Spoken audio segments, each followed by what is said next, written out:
What is up, YouTube? Today we're going to be looking at the top 8 decks from the largest Pokemon TCG regionals that has happened in history, which was Arlington, Texas this past weekend with 1,224 players that showed up to play. I believe there was about 1,300 Masters who were registered, so when all was said and done, 1,224, that's like a good 100 and something more than the last regionals. That was big. I think like the biggest regionals before this was like 1,050, 80 maybe? I don't know. Something around there.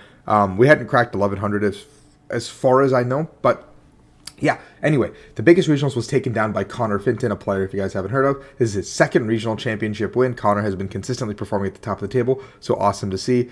And we see, well, the storyline of the weekend is that LUGIA is back on top after the last set of regionals where we saw LUGIA getting dogged down because I guess everyone came with overtech encounters. LUGIA came back in a full force, being a majority of the top 8, top 32, top 16 even.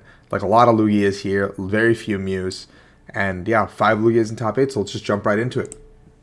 In first place, we had Fenton and his LUGIA V-Star list. Now this list is not very different from towards consistency build that he played for LAIC and won. 4 capture, 4 Archeops. There's only 3 LUGIA, which is a little bit of less consistency, but I mean when you've got the 4 Archeops and the 4 capture and the 4 ultra, 4 quick, like you're finding your guys every time, no matter what. Something interesting that Connor played that some other players also did this weekend was the Raikou, the amazing shot Raikou, to take advantage of weakness in the mirror and the fact that, you know, maybe some lists are not playing Manaphy. Connor himself was not playing Manaphy, nor was he playing Dunsparce, so he didn't have a great answer into Reddy or into the amazing shot Raikou if it was on the other side of the board.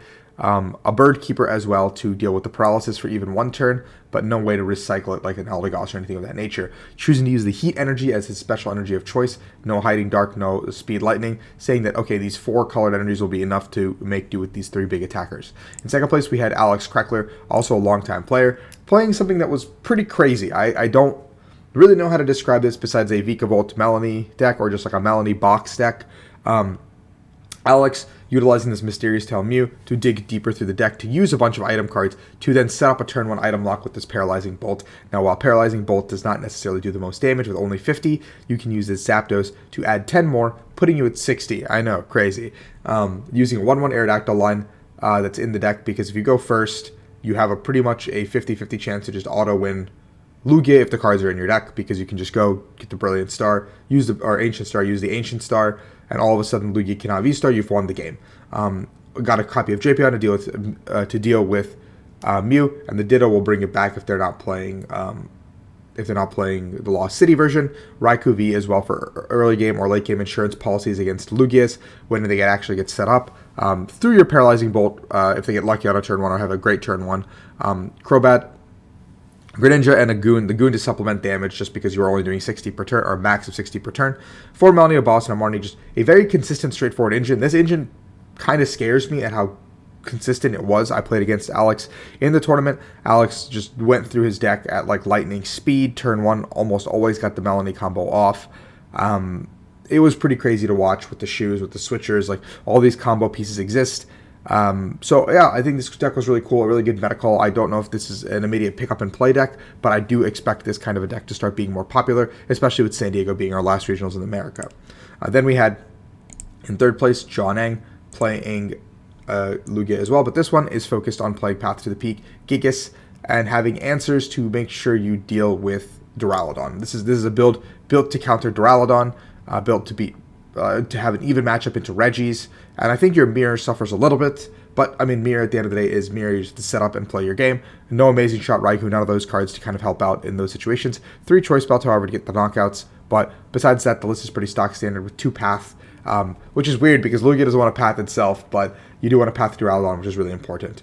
So congrats to John for top 4. The other 4th place finisher was Jordan Galber.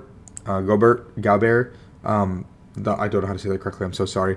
They were playing LUGIA Espeon, a little bit of a condensed version from the list that was played in Toronto, playing the 1/1 Espeon as well in here, cutting the 4th LUGIA V for a Drapion to deal with the Mew matchup a little bit better. I guess a lot of players felt like they weren't as comfortable in the Mew matchup as they'd like to be, and so that's where the Drapion started making their way into these lists.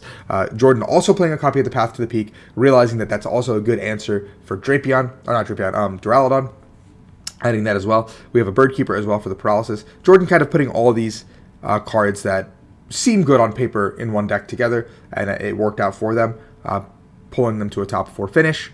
Yeah, congratulations. In 5th, we have Liam Halliburton playing Raikou in the LUGIA as well. So Liam was playing a 3-2 LUGIA as well, playing a copy of the Snorlax, the Raikou, and the Zard. Basically playing all this stuff to just kind of deal with a bunch of different matchups, playing the copy of Birdkeeper as well. Now, the interesting part about this list is that Liam played Canceling Cologne. Now, Canceling Cologne is for Aerodactyl, it's for Duraludon, it's for Weezing, like it's for all these decks that like cheese you. So against like Weezing, for example, they Cologne on the one turn they need it, get what they need, and they win the game. Against Duraludon, they need to Cologne twice, which is really difficult to do, but I guess they can do it. It's a win condition. Capturing Aroma is also an interesting card to just, I guess, a consistency, an added 13th consistency card in the place of another Capture Energy or another Lugia. And then the Echoing Horn is the most interesting addition to this because there's only 3 gusting effects, but I guess there's the Eldegoss to reuse these gusting effects. But the Echoing Horn is a way to close out the game if your opponent does not have a 2-prizer on the board. So something that a lot of players did not expect this weekend, but I think this will start becoming a consideration in the future because Echoing Horn plus Gust is a really good combo that Mew is utilizing to win games. So why can't a deck like Lugia, which is so powerful as well, utilize this combination to win a game? Also playing 3 copies of Colored Energies, Hiding Dark, Heat, and Speed, making sure that there is more than enough ways to attack with the Yveltal, Raikou, and Zard throughout the game. Like this, with this energy package, you could realistically actually use both Yveltal and Raikou in a game, which is kind of crazy because usually it's one or the other when you're looking at these attackers. In 6th place, we had Riley Holbert playing a Lugia V-Star list as well. Now Riley here playing a lot of consistency cards, 3 Capture for Lugia, playing the Dunsparce as well to deal with those like annoying decks like Reggie, Vika, all that kind of stuff. A Drapion as well, so I guess Riley also kind of felt like you need to have that answer into Mew because the current way the list is built or the deck is built, it doesn't have all those pieces. Another Birdkeeper with no Eldegoss, so pretty interesting that a lot of people did that. Yeah, and Riley's group playing the Gift Energy as well. Some way to just recycle cards, draw cards. Very interesting tech card. I like the Gift Energy a lot. It's one of my favorite cards in Lugia, so I do like the decision. In 7th place, we had Christian Fontenot playing Reggie, Gigas, a deck that I also played this past weekend. I got top 16. You can check out my report. Christian played pretty much a good Reggie list with the 3 Reggies of Gigas, 3 Lekis total with the 1 Electromagnetic Sonar Lekey to get back cards like Yellowhorn to have a chance into those matchups. But the greediest part about Christian's list is the 1 Gigas, or 1 Steel, and 1 Heavy Ball. Like, that's pretty easy to prize both of. So I think a second Heavy Ball would have made sense, but, you know, props to Christian for going all in, getting that combo off. Only 3 Rod, 3 Net, but going for the max copy of Shoes. Playing a Yellowhorn as well, like we talked about. The energy count, I think, in Reggie's is pretty standard at this point. Maybe 1 extra Capture will show up here or there, but this is the most standard energy list. 2 Path, 1 Stop, and 1 Stormy, giving himself the most options potentially to play the game.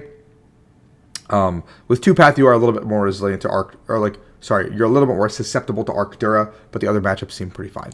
And then in 8th place, we had one of the more interesting lists, played by Jacob I, the Rayquaza, Amazing Rare Rayquaza deck. Which is probably one of the more high-released Lost Box decks, but when it hits, it hits. Jacob playing 3 copies of Raihan, which is really cool, because that just kind of ensures once you got to your 7, because the Colorless Experiment is really only useful until you get to your 7 cards in the Lost Zone, and then you want to be chaining your Rays. You want to be chaining that Raikou. You want to be getting attack after attack after attack. And now playing the 3 water, which is interesting, because I think I've seen lists that only play 2-2, 2-2-2 down the line, but like, Jacob here is opting to play the 3rd water, giving himself a better chance to attack with Moonlight Shuriken if need be, I believe. And I think the water is the more like useful one across of all these energies. The other ones are 2 ofs, and a Capture as well. A lone Capture to just kind of set up, which kind of makes sense, I guess. I like the 4 ofs down the board, 1 Recycler, a lone Gear, I guess, to dig for the Raihan, or the singular boss if you need it. I guess it's like a supplemental for Luminion.